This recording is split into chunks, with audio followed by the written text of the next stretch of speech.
दक्षिणेश्वर में श्री रामकृष्ण तथा ब्राह्म भक्त। श्री रामकृष्ण ब्राह्म तथा दूसरे भक्तों से, तुम लोग प्रेम प्रेम चिल्लाते हो, पर प्रेम को क्या ऐसी साधारण वस्तु समझ लिया है? प्रेम चैतन्य देव को हुआ था। प्रेम के दो लक्षण हैं। पहला, संसार भूल जाता है। ईश्वर पर इतना प्यार होता है कि संसार का कोई ज्ञान ही नहीं रह जाता। चैतन्य देव वन देखकर वृंदावन सोचते थे और समुद्र देखकर यमुना सोचते थे। दूसरा लक्षण यह है कि अपनी देह, जो इतनी प्यारी वस्तु है, उस पर भी ममता नहीं रह जाती। देहात्म बोध समूल नष्ट हो जाता है। ईश्वर के दर्शन हुए बिना प्रेम नहीं होता। ईश्वर प्राप्ति के कुछ लक्षण हैं। जिसके भीतर अनुराग का ऐश्वर्य प्रकाशित हो रहा है, उसके लिए ईश्वर प्राप्ति में अधिक देर नहीं। अनुराग के ऐश्वर्य क्या हैं, सुनोगे?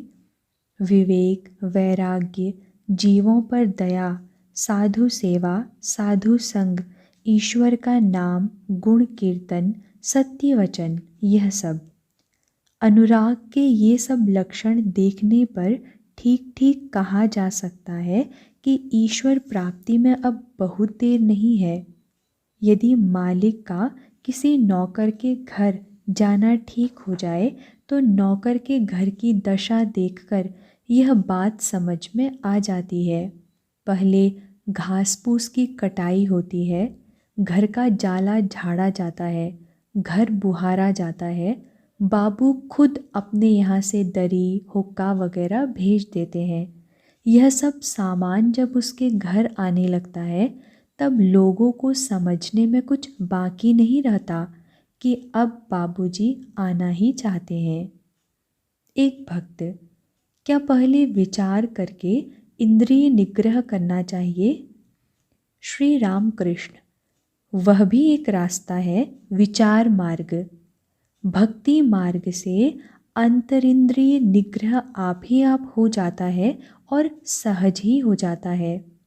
ईश्वर पर प्यार जितना ही बढ़ता जाता है, उतना ही इंद्रिय सुख अलूना मालूम पड़ता है।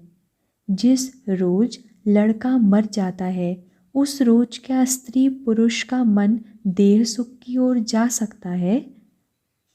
एक भक्त, उन्हें प्यार कर कहाँ सकते हैं? श्री रामकृष्ण, उनका नाम लेते रहने से सब पाप कट जाते हैं। काम, क्रोध, शरीर सुख की इच्छा, ये सब दूर हो जाते हैं। एक भक्त, उनके नाम में रुचि नहीं होती। श्री रामकृष्ण, व्याकुल होकर उनसे प्रार्थना करो जिससे उनके नाम में रुचि हो। वे ही तुम्हारा मनोरथ पूर्ण करेंगे। यह कहकर श्री रामकृष्ण देव दुर्लभ कंठ से गाने लगे। जीवों के दुख से कातर होकर माँ से अपने हृदय का दुख कह रहे हैं। अपने पर प्राकृत जीवों की अवस्था का आरोप करके माँ को जीवों का दुख गाकर सुना रहे हैं। गीत का आशय यह है, माँ श्यामा, दोष किसी का नहीं, मैं अपने ही हाथों से खोदे हुए कुएं के पानी में डूब रहा हूँ। माँ काल मनोरमा, षड्रिपुओं की कुदाल लेकर मैंने पुण्य क्षेत्र पर कूप खोदा, जिसमें अब काल रूपी पानी बढ़ रहा है। तारिणी, त्रिगुण धारिणी माँ, मेरी ही गुणों ने विगुण कर दिया है। अब मेरी क्या दशा होगी? इस वारी का निवारण कैसे करूं? यह सोचते हुए दाशरथी की आँखों से निरंतर वारी धारा बह रही है। पहले पानी कमर तक था, वहाँ से छाती तक आया। इस पानी में मेरे जीवन की रक्षा कैसे होगी? माँ, मुझे तेरी ही अपेक्षा है। मुझे तू मुक्ति भिक्षा दे, कृपा कटाक्ष करके पार कर दे। फिर गाने लगे, उनके नाम पर रुचि होने से जीवों का विकार दूर हो जाता है, इसी भाव का गीत है। हे शंकरी, यह कैसा विकार है? तुम्हारी कृपा औषधि मिलने पर ही यह दूर होगा। मिथ्या गर्व से मेरा सर्वांग जल रहा है। मुझे यह कैसा मोह हो गया है? जन धन की तृष्णा छूटती ही नहीं। अब मैं कैसे जीवित रह सकता हूँ? सर्व मंगले जो कुछ कहता हूँ सब अनित्य प्रलाप है। आँखों से माया की नींद किसी तरह नहीं छूटती। पेट में हिंसा की कृमि हो गई है। व्यर्थ कामों में घूमते रहने का भ्रम रोग हो गया है। जब तुम्हारे नाम ही पर अरुचि है, तब भला इस रोग से मैं कैसे बच सकूंगा? श्री राम कृष्ण, उनके नाम में अरुचि, रोग में यदि अरुचि हो गई तो फिर बचने की राह नहीं रह जाती। यदि जरा भी रुचि हो तो बचने की बहुत कुछ आशा है। इसीलिए नाम में रुचि होनी चाहिए, ईश्वर का नाम लेना चाहिए। यदि नाम लेने में दिन दिन अनुराग बढ़ता जाए, आनंद हो, तो फिर कोई भय नहीं, विकार दूर होगा ही, उनकी कृपा अवश्य होगी। जैसा भाव होता है, लाभ भी वैसा ही होता है। रास्ते से दो मित्र जा रहे थे। एक जगह भागवत पाठ चल रहा था। एक मित्र ने कहा, आओ भाई जरा भागवत सुने। दूसरे ने जरा झांक कर देखा, फिर वहाँ से वैश्या के घर चला गया। वहाँ कुछ देर बाद उसके मन में बड़ी विरक्ति हो आई। अब आप कहने लगा, मुझे धिक्कार है। मेरा मित्र तो भागवत सुन रहा है और मैं यहाँ कहाँ पड़ा हूँ। इधर जो व्यक्ति भागवत सुन रहा था वह भी अपने मन को धिक्कार रहा है। वह कह रहा था, मैं कैसा मूर्ख हूँ, यह पंडित न जाने क्या बक रहा है और मैं यहाँ बैठा हुआ हूँ। जब ये दोनों मरे तब जो भागवत सुन रहा था उसे तो यमदूत ले गए और जो वैश्या के घर गया था उसे विष्णु के दूत बैकुंठ में ले आए। भगवान मन देखते हैं, कौन क्या कर रहा है, कहाँ पड़ा हुआ है, यह नहीं देखते। कर्ता भजा संप्रदाय के लोग मंत्र दीक्षा देने के समय कहते हैं, अब मन तेरा है, अर्थात अब सब कुछ तेरे पर निर्भर है। वे कहते हैं, जिसका मन ठीक है, उसका करण ठीक है, वह अवश्य ईश्वर को प्राप्त करेगा। मन के ही गुण से हनुमान समुद्र पार कर गए। मैं श्री रामचंद्र का दास हूँ। मैंने राम नाम उच्चारण किया है, मैं क्या नहीं कर सकता। विश्वास इसे कहते हैं। जब तक अहंकार है तब तक अज्ञान है।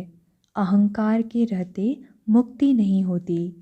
गौएं माँ करती हैं और बकरे मैं करते हैं, इसीलिए उनको इतना कष्ट भोगना पड़ता है।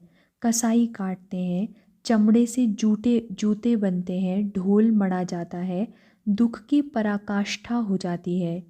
हिंदी में अपने को हम कहते हैं और मैं भी कहते हैं। मैं करने के कारण कितने कर्म भोगने पड़ते हैं। अंत में आंतों से धनुहे की तांत बनाई जाती है। धनुहे के हाथ में जब वह पड़ती है तब तू तू कहती है। तू कहने के बाद निस्तार होता है, फिर दुख नहीं उठाना पड़ता। हे ईश्वर, तुम करता हो और मैं अकर्ता हूँ, इसी का नाम ज्ञान है। नीचे आने से ही ऊंचे उठा जाता है। चातक पक्षी का घोंसला नीचे रहता है, परंतु वह बहुत ऊंचे उड़ जाता है। ऊंची जमीन में कृषि नहीं होती, नीची जमीन चाहिए। पानी उसी में रुकता है, तभी कृषि होती है। कुछ कष्ट उठाकर सत्संग करना चाहिए। घर में तो केवल विषय चर्चा होती है, रोग लगा ही रहता है। जब चिड़िया सीखचे पर बैठती है तभी राम राम बोलती है, जब वन में उड़ जाती है तब वह टें टें करती है। धन होने से ही कोई बड़ा आदमी नहीं हो जाता। बड़े आदमी के घर का यह लक्षण है कि सब कमरों में दिए जलते रहते हैं। गरीब तेल नहीं खर्च कर सकते, इसीलिए दिए का वैसा बंदोबस्त नहीं कर सकते। यह देह मंदिर अंधेरे में नहीं रखना चाहिए, ज्ञान दीप जला देना चाहिए। ज्ञान दीप जलाकर ब्रह्ममयी का मुख देखो। ज्ञान सभी को हो सकता है, जीवात्मा और परमात्मा। प्रार्थना करो, उस परमात्मा के साथ सभी जीवों का योग हो सकता है। गैस का नल सब घरों में लगाया हुआ है और गैस कंपनी के यहाँ मिलती है। अर्जी भेजो, गैस का बंदोबस्त हो जाएगा। किसी किसी को चैतन्य हुआ है, इसके लक्षण भी हैं। ईश्वरी प्रसंग को छोड़ और कुछ सुनने को उनका जी नहीं चाहता। ईश्वरी प्रसंग के सिवा कोई दूसरी बात करना उसे अच्छा नहीं लगता। जैसे सातों समुद्र, गंगा, यमुना और सब नदियों में पानी है, परंतु चातक का वर्षा की बूंदों की ही रट रहती है। चाहे मारे प्यास के छाती फट जाए, परंतु वह दूसरा पानी कभी नहीं पीता। श्री राम कृष्ण ने कुछ गाने के लिए कहा। रामलाल और काली मंदिर के एक ब्राह्मण कर्मचारी गाने लगे। ठेका लगाने के लिए एक बाया मात्र था। कुछ भजन गाए गए। श्री राम कृष्ण भक्तों से, बाघ जैसे दूसरे पशुओं को खा जाता है, वैसे अनुराग रूपी बाघ काम, क्रोध आदि रिपुओं को खा जाता है। एक बार ईश्वर पर अनुराग होने से फिर काम, क्रोध आदि नहीं रह जाते। गोपियों की ऐसी ही अवस्था हुई थी। श्री कृष्ण पर उनका ऐसा ही अनुराग था। और है अनुराग अंजन।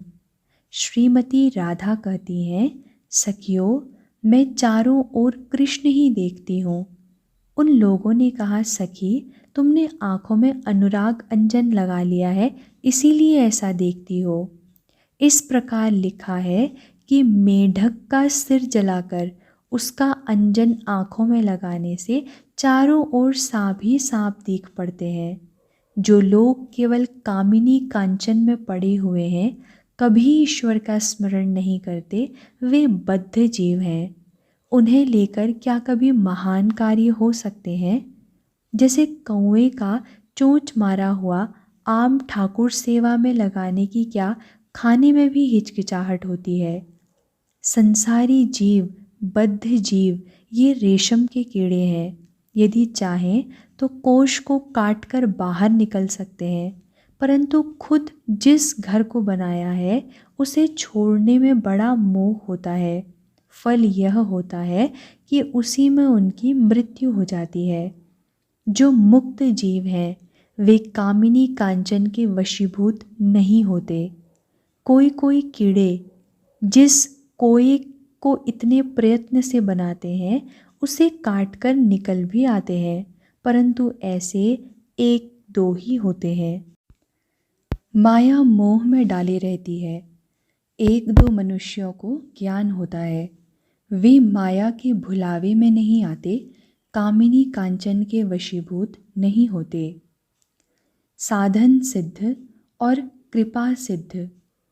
कोई कोई बड़े परिश्रम से खेत में पानी खींच कर लाते हैं। यदि ला सकें तो फसल भी अच्छी होती है। किसी किसी को पानी सींचना ही नहीं पड़ा, वर्षा के जल से खेत भर गया। उसे पानी सींचने के लिए कष्ट नहीं उठाना पड़ा। माया के हाथ से रक्षा पाने के लिए कष्ट साध्य साधन भजन करना पड़ता है। कृपा सिद्ध को कष्ट नहीं उठाना पड़ता, परंतु ऐसे एक दो मनुष्य ही होते हैं। और हैं नित्य सिद्ध। इनका ज्ञान चैतन्य जन्म जन्मांतरों से बना ही रहता है। मानो फंवारे की कल बंद है, मिस्त्री ने इसे उसे खोलते हुए उसको भी खोल दिया और उससे फर्र से पानी निकलने लगा। जब नित्य सिद्ध का प्रथम अनुराग मनुष्य देखते हैं तब आश्चर्य से कहने लगते हैं, इतनी भक्ति, इतना वैराग्य, इतना प्रेम इसमें कहाँ था।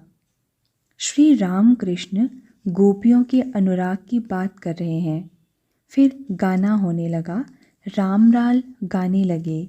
गीत का आशय यह है, हे नाथ, तुम ही हमारे सर्वस्व हो, तुम ही हमारे प्राणों के आधार हो और सब वस्तुओं में सार पदार्थ भी तुम ही हो। तुम्हें छोड़ तीनों लोक में अपना और कोई नहीं। सुख, शांति, सहाय, संबल, संपद, ऐश्वर्य, ज्ञान, बुद्धि, बल, वासगृह, आराम स्थल, आत्मीय मित्र, परिवार, सब कुछ तुम ही हो। तुम ही हमारे इहकाल हो और तुम ही परकाल हो। तुम ही परित्राण हो और तुम ही स्वर्गधाम हो। शास्त्र, विधि और कल्पतरु गुरु भी तुम ही हो। तुम ही हमारे अनंत सुख के आधार हो।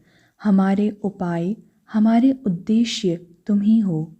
सृष्टा, पालनकर्ता और उपास्य हो। दंडदाता पिता, स्नेहमयी माता, भवार्णव के कर्णधार भी तुम ही हो। श्री राम कृष्ण भक्तों से। कितना सुंदर गीत है। तुम ही हमारे सर्वस्व हो। अक्रूर के आने पर गोपियों ने श्री राधा से कहा, राधे, यह तेरे सर्वस्व धन का हरण करने के लिए आया है। प्यार यह है, ईश्वर के लिए व्याकुलता इसे कहते हैं। कभी कभी विषयी मनुष्यों में ज्ञान का उन्मेष होता है। वह दीपशिखा की तरह दिख पड़ता है। नहीं नहीं, सूर्य की किरण की तरह छेद के भीतर से मानो किरण निकल रही है। विषयी मनुष्य और ईश्वर का नाम, उसमें अनुराग नहीं होता। जिसे बालक कहता है, तुझे भगवान की कसम है। घर की स्त्रियों का झगड़ा सुनकर भगवान की कसम याद कर ली है। विषयी मनुष्यों में निष्ठा नहीं होती। हुआ न हुआ सही, पानी की ज़रूरत है, कुआं खोद रहा है। खोदते खोदते जैसे ही कंकड़ निकला कि बस छोड़ दी वह जगह, दूसरी जगह खोदने लगा। लो, वहाँ भी बालू ही बालू निकलती है, बस वहाँ से भी अलग हुआ। जहाँ खोदना आरंभ किया है वहीं जब खोदता रहे तभी तो पानी मिलेगा। जीव जैसे कर्म करता है वैसे ही फल भी पाता है। इसीलिए गाने में कहा है, माँ श्यामा, दोष किसी का नहीं, मैं अपने ही हाथों खोदे हुए कुएं के पानी में डूब रहा हूँ। मैं और मेरा अज्ञान है। विचार तो करो, देखोगे जिसे मैं कह रहे हो वह आत्मा के अतिरिक्त और कुछ नहीं है। विचार करो, तुम शरीर हो या हाड़ हो या मांस या कुछ और, तब देखोगे तुम कुछ नहीं हो, तुम्हारी कोई उपाधि नहीं। तब कहोगे, मैंने कुछ भी नहीं किया, मेरे न दोष हैं न गुण, न पाप है न पुण्य।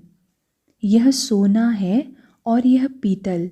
ऐसे विचार को अज्ञान कहते हैं और सब कुछ सोना है, इसे ज्ञान। ईश्वर दर्शन होने पर विचार बंद हो जाता है। फिर ऐसा भी है कि कोई ईश्वर लाभ करके भी विचार करता है, कोई भक्ति लेकर रहता है, उनका गुणगान करता है। बच्चा तभी तक रोता है जब तक उसे माता का दूध पीने को नहीं मिलता। मिला कि रोना बंद हो गया, तब आनंद पूर्वक पीता रहता है। परंतु एक बात है, कभी कभी वह दूध पीते पीते खेलता भी है और आनंद से किलकारियाँ भरता है। वे ही सब कुछ हुए हैं, परंतु मनुष्य में उनका प्रकाश अधिक है। जहाँ शुद्ध सत्व बालकों का सा स्वभाव है, कभी हंसता है, कभी रोता, कभी नाचता व गाता है, वहाँ वे प्रत्यक्ष भाव से रहते हैं। श्री रामकृष्ण अधर का कुशल समाचार ले रहे हैं। अधर ने अपने मित्र के पुत्र शोक का हाल कहा। श्री रामकृष्ण अपने ही भाव में गाने लगे, जीव समर के लिए तैयार हो जाओ। रण के वेश में काल तुम्हारे घर में घुस रहा है।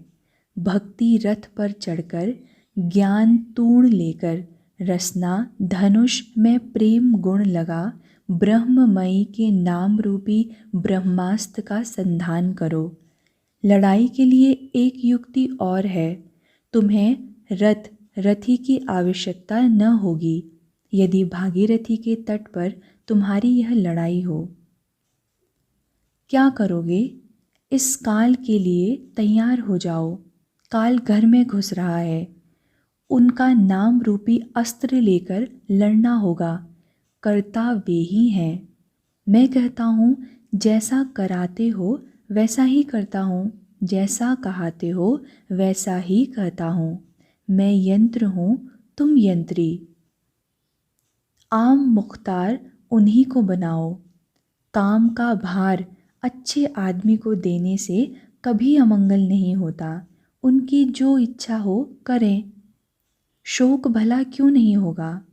आत्मज है ना। रावण मरा तो लक्ष्मण दौड़े हुए गए। देखा, उसके हाड़ों में ऐसी जगह नहीं थी जहाँ छेद ना रहे हों। लौटकर राम से बोले, भाई तुम्हारे वाणों की बड़ी महिमा है। रावण की देह में ऐसी जगह नहीं है जहाँ छेद ना हुए हों। राम बोले, हाड़ के भीतर वाले छेद हमारे बाणों के नहीं हैं। मारे शोक के उसके हाड़ जर्जर हो गए हैं। वे छेद शोक के ही चिन्ह हैं। परंतु है यह सब अनित्य। गृह, परिवार, संतान सब 2 दिन के लिए हैं। ताड़ का पेड़ ही सत्य है। 2-1 फल गिर जाते हैं, इसके लिए दुख क्यों? ईश्वर 3 काम करते हैं, सृष्टि, स्थिति और प्रलय। मृत्यु है ही। प्रलय के समय सब ध्वंस हो जाएगा, कुछ भी नहीं रह जाएगा। माँ केवल सृष्टि के बीज बीन कर रख देंगी, फिर नई सृष्टि होने के समय उन्हें निकालेंगी। घर की स्त्रियों के जैसे हांडी रहती है जिसमें वे खीरे, कोहड़े के बीज, समुद्र फेन, नील का डला आदि छोटी छोटी पोटलियों में बांधकर रख देती हैं। श्री रामकृष्ण अधर के साथ अपने कमरे के उत्तरी ओर के बरामदे में खड़े होकर बातचीत कर रहे हैं।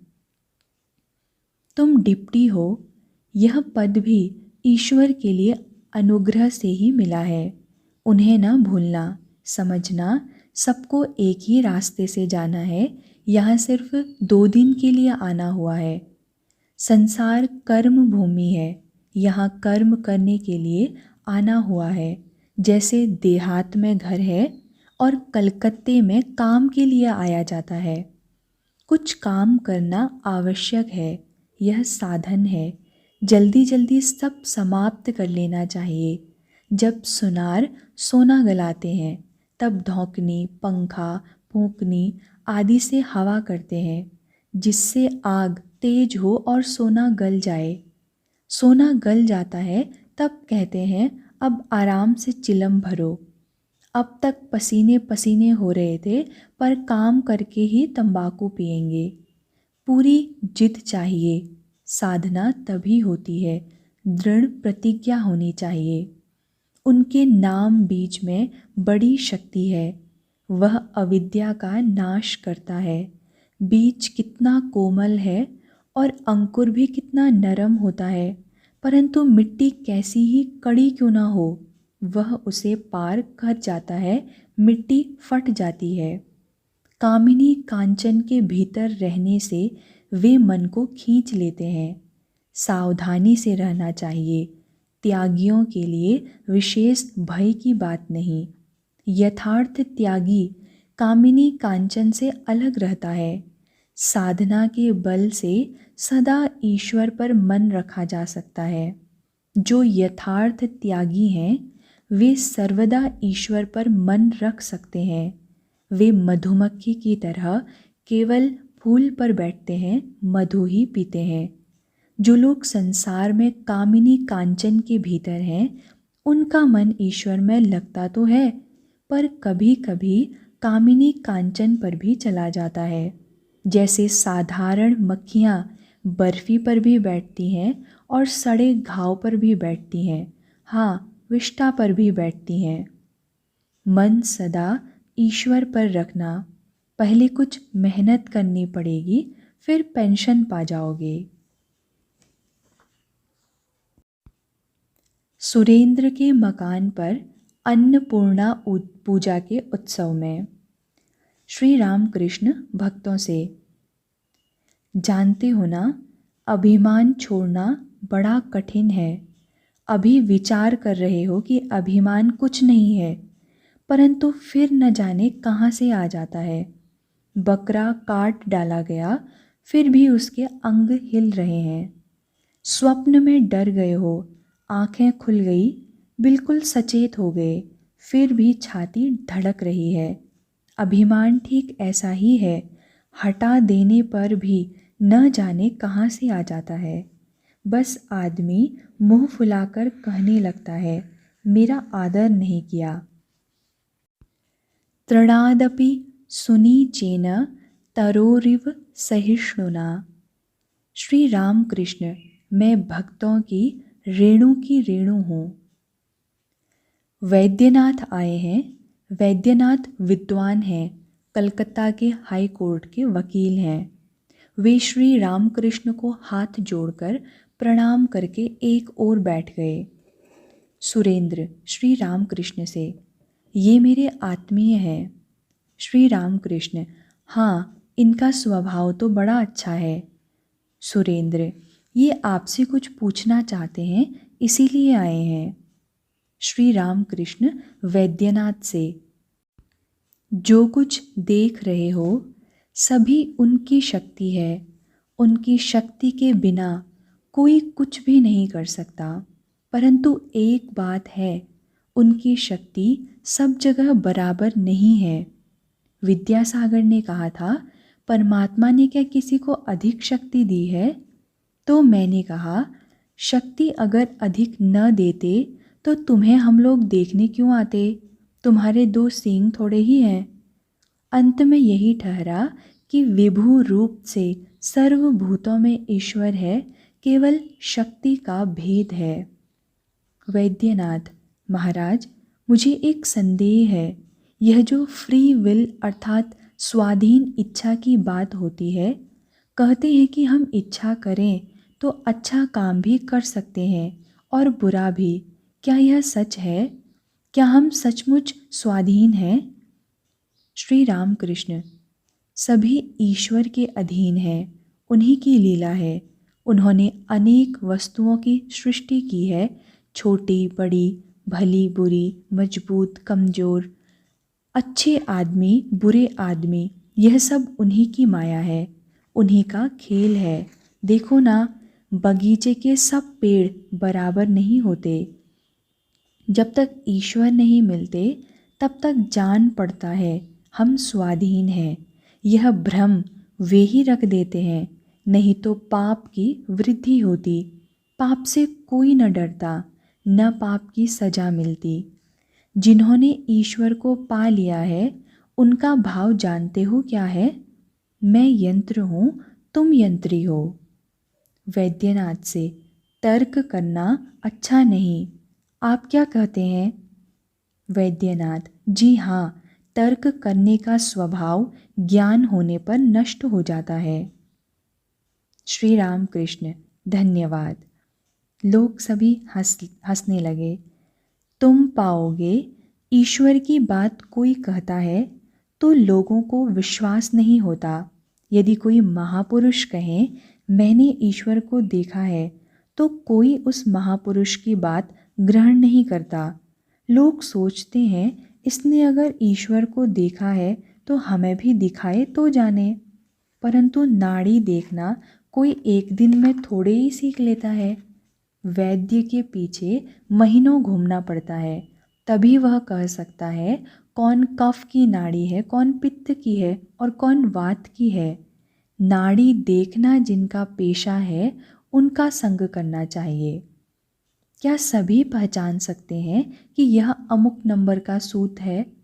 सूत का व्यवसाय करो। जो लोग व्यवसाय करते हैं उनकी दुकान में कुछ दिन रहो तो कौन 40 नंबर का सूत है, कौन 41 नंबर का तुरंत कह सकोगे।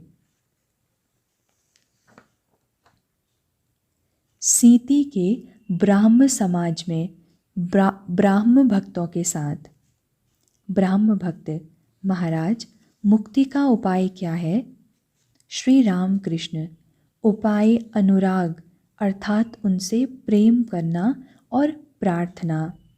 ब्राह्म भक्त: अनुराग या प्रार्थना? श्री राम कृष्ण: अनुराग पहले, फिर प्रार्थना। श्री राम कृष्ण सुर के साथ गाना गाने लगे, जिसका भावार्थ यह है: हे मन, पुकारने की तरह पुकारो तो देखूं श्यामा कैसे रह सकती हैं। फिर बोले, और सदा ही उनका नाम गुणगान कीर्तन और प्रार्थना करनी चाहिए। पुराने लोटे को रोज़ मांजना होगा। एक बार मांजने से क्या होगा? और विवेक वैराग्य तथा संसार अनित्य है, यह बुद्धि चाहिए। ब्राह्म भक्त: संसार छोड़ना क्या अच्छा है? श्री राम कृष्ण: सभी के लिए संसार त्याग ठीक नहीं। जिनके भोग का अंत नहीं हुआ उसने संसार त्याग नहीं होता। रत्ती भर शराब से क्या मस्ती आती है? ब्राह्म भक्त: तो फिर वे लोग क्या संसार करेंगे? श्री राम कृष्ण: हाँ, वे लोग निष्काम कर्म करने की चेष्टा करेंगे। हाथ में तेल मलकर कटहल छीलें। धनियों के घर में दासियां सब काम करती हैं, परंतु मन रहता है अपने निज के घर में। इसी का नाम निष्काम कर्म है। इसी का नाम है मन से त्याग। तुम लोग मन से त्याग करो। सन्यासी बाहर का त्याग और मन का त्याग दोनों ही करें। ब्राह्म भक्त: भोग के अंत का क्या अर्थ है? श्री राम कृष्ण: कामिनी कांचन भोग है। जिस कमरे में इमली का अचार और पानी की सुरीही है, उस कमरे में यदि सन्नीपात का रोगी है तो मुश्किल है रुपया, पैसा, मान, इज्जत, शारीरिक सुख, ये सब भोग एक बार न हो जाने पर, भोग का अंत न होने पर ईश्वर के लिए सभी को व्याकुलता नहीं होती। ब्राह्म भक्त: स्त्री जाति खराब है या हम खराब हैं? श्री राम कृष्ण: विद्या रूपिणी स्त्री भी है और फिर अविद्या रूपिणी स्त्री भी है। विद्या रूपिणी स्त्री भगवान की ओर ले जाती है और अविद्या रूपिणी स्त्री ईश्वर को भुला देती है। उनकी महामाया से यह जगत संसार हुआ है। इस माया के भीतर विद्या माया और अविद्या माया दोनों ही हैं। विद्या माया का आश्रय लेने पर साधु संग की इच्छा, ज्ञान, भक्ति, प्रेम, वैराग्य ये सब होते हैं। पंचभूत तथा इंद्रियों के भोग के विषय अर्थात रूप, रस, गंध, स्पर्श, शब्द ये सब अविद्या माया है। यह ईश्वर को भुला देती है। ब्राह्म भक्त: अविद्या यदि अज्ञान पैदा करती है तो उन्होंने अविद्या को पैदा ही क्यों किया? श्री राम कृष्ण: उनकी लीला। अंधकार न रहने पर प्रकाश की महिमा समझी नहीं जा सकती। दुख न रहने पर सुख समझा नहीं जा सकता। बुराई का ज्ञान रहने पर भलाई का ज्ञान होता है। फिर आम का छिलका है, इसीलिए आम बढ़ता है और पकता है। आम जब तैयार हो जाता है उस समय छिलका फेंक देना पड़ता है। माया रूपी छिलका रहने पर ही धीरे धीरे ब्रह्म ज्ञान होता है। विद्या माया, अविद्या माया, आम के छिलके की तरह हैं, दोनों ही आवश्यक हैं। ब्राह्म भक्त: अच्छा, साकार पूजा, मिट्टी से बनाई हुई देव मूर्ति की पूजा, ये सब क्या ठीक है? श्री राम कृष्ण: तुम लोग साकार नहीं मानते हो, अच्छी बात है। तुम्हारे लिए मूर्ति नहीं, भाव मुख्य है। तुम लोग आकर्षण मात्र को लो, जैसे श्री कृष्ण पर राधा का आकर्षण, प्रेम। साकारवादी जिस प्रकार माँ काली, माँ दुर्गा की पूजा करते हैं, माँ माँ कहकर पुकारते हैं, कितना प्यार करते हैं, तुम लोग इसी भाव को लो। मूर्ति को न भी मानो तो कोई बात नहीं। ब्राह्म भक्त: वैराग्य कैसे होता है और सभी को क्यों नहीं होता? श्री राम कृष्ण: भोग की शांति हुए बिना वैराग्य नहीं होता। छोटे बच्चे को खाना और खिलौना देकर अच्छी तरह से भुलाया जा सकता है, परंतु जब खाना हो गया और खिलौने के साथ खेल भी समाप्त हो गया, तब वह कहता है माँ के पास जाऊँगा। माँ के पास न ले जाने पर वह खिलौना पटक देता है और चिल्लाकर रोता है। ब्राह्म भक्तगण गुरुवाद के विरोधी हैं, इसीलिए ब्राह्म भक्त इस संबंध में भी चर्चा कर रहे हैं। ब्राह्म भक्त: महाराज, गुरु न होने पर क्या ज्ञान न होगा? श्री राम कृष्ण: सच्चिदानंद ही गुरु हैं। यदि कोई मनुष्य गुरु के रूप में तुम्हारा चैतन्य जागृत कर दे, तो जानो कि सच्चिदानंद ने ही उस रूप को धारण किया है। गुरु मानो सखा हैं, हाथ पकड़कर ले जाते हैं। भगवान का दर्शन होने पर फिर गुरु शिष्य का ज्ञान नहीं रह जाता, वह बड़ा कठिन स्थान है। वहाँ पर गुरु शिष्यों में साक्षात्कार नहीं होता। इसीलिए जनक ने शुकदेव से कहा था, यदि ब्रह्म ज्ञान चाहते हो तो पहले दक्षिणा दो, क्योंकि ब्रह्म ज्ञान हो जाने पर गुरु शिष्यों में भेद बुद्धि नहीं रहेगी।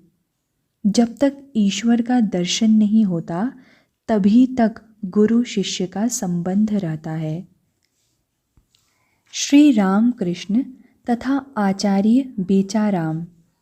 श्री राम कृष्ण: निराकार भी सत्य है और साकार भी सत्य है, आपका क्या मत है? आचार्य: जी, निराकार मानो इलेक्ट्रिक करंट है, आँखों से देखा नहीं जाता परंतु अनुभव किया जाता है। श्री राम कृष्ण: हाँ, दोनों ही सत्य हैं। साकार निराकार दोनों सत्य हैं।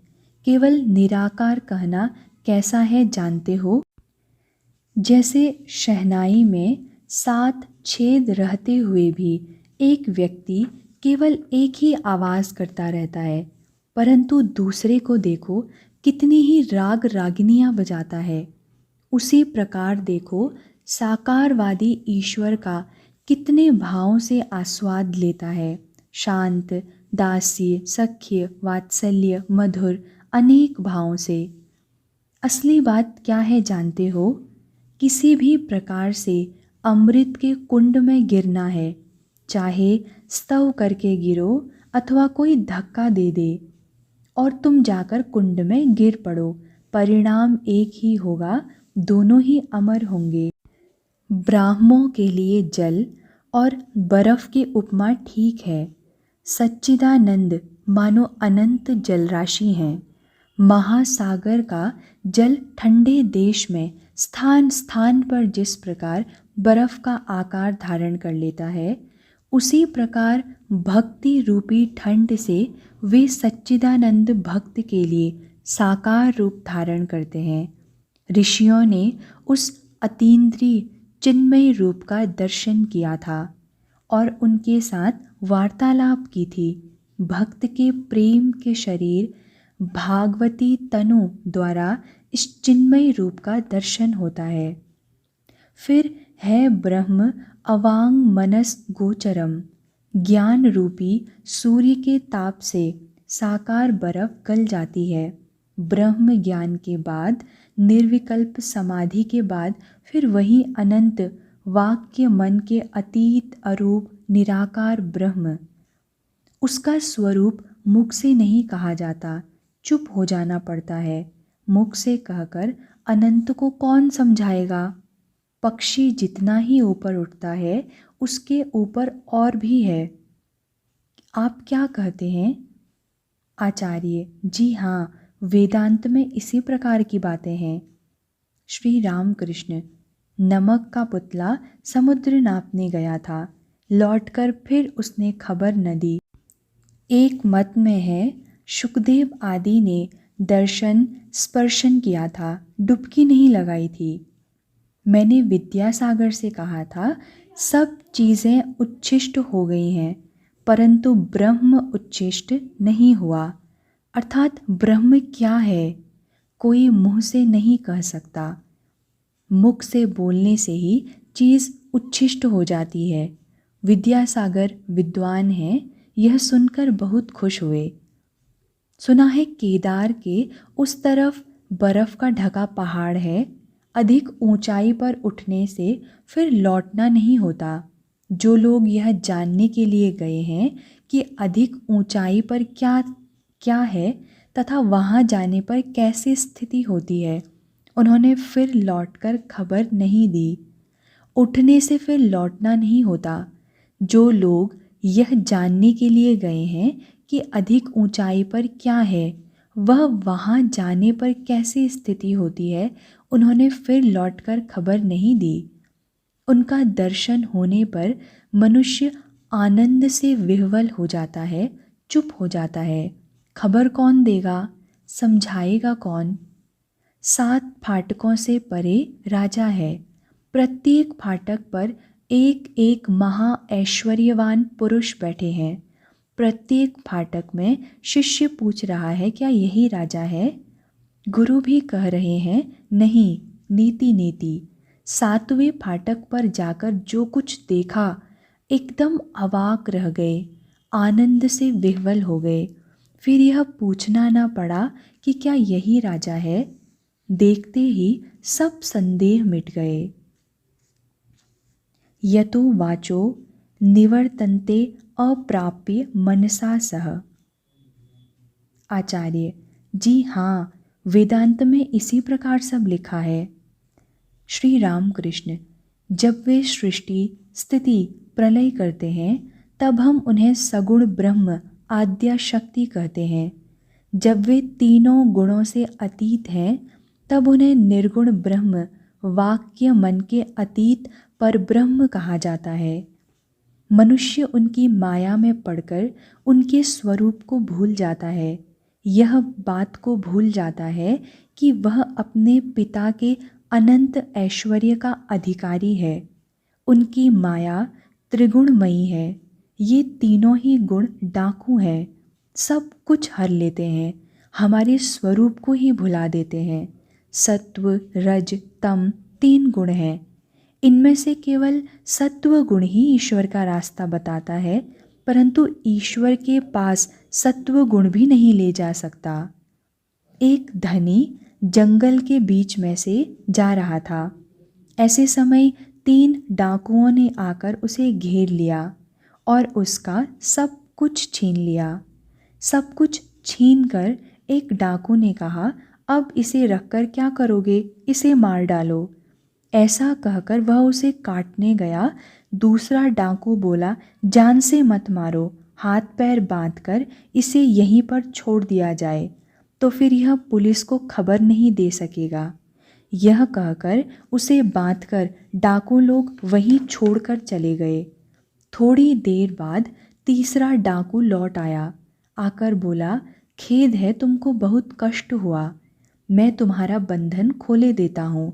बंधन खोलने के बाद उस व्यक्ति को साथ लेकर डाकू रास्ता दिखाता हुआ चलने लगा। सरकारी रास्ते के पास आकर उसने कहा, इस रास्ते से चले जाओ, अब तुम सहज ही अपने घर जा सकोगे। उस व्यक्ति ने कहा, यह क्या महाशय, आप भी चलिए।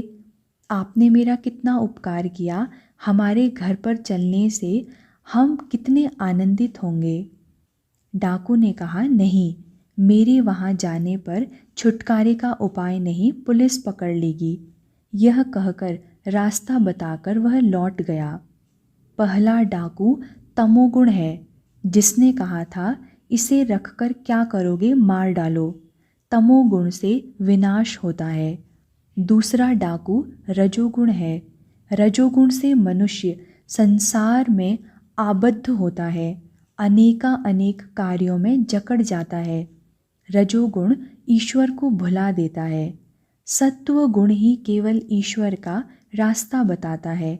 दया, धर्म, भक्ति, यह सब सत्व गुण से उत्पन्न होते हैं। सत्व गुण मानो अंतिम सीढ़ी है, उसके बाद ही है छत। मनुष्य का धाम है पर ब्रह्म। त्रिगुणातीत न होने पर ब्रह्म ज्ञान नहीं होता। नंदन बागान के ब्राह्म समाज में भक्तों के साथ। एक ब्राह्म भक्त, किस उपाय से ईश्वर मिल सकता है? श्री राम कृष्ण, उस पर प्रेम हो और सदा यह विचार रहे कि ईश्वर ही सत्य है और जगत अनित्य। पीपल का पेड़ ही सत्य है, फल तो 2 ही दिन के लिए हैं। ब्राह्म भक्त, काम, क्रोध आदि रिपु हैं, क्या किया जाए? श्री राम कृष्ण, 6 रिपुओं को ईश्वर की ओर मोड़ दो। आत्मा के साथ रमण करने की कामना करो। जो ईश्वर की राह पर बाधा पहुंचाते हैं, उन पर क्रोध करो। उसे ही पाने के लिए लोभ।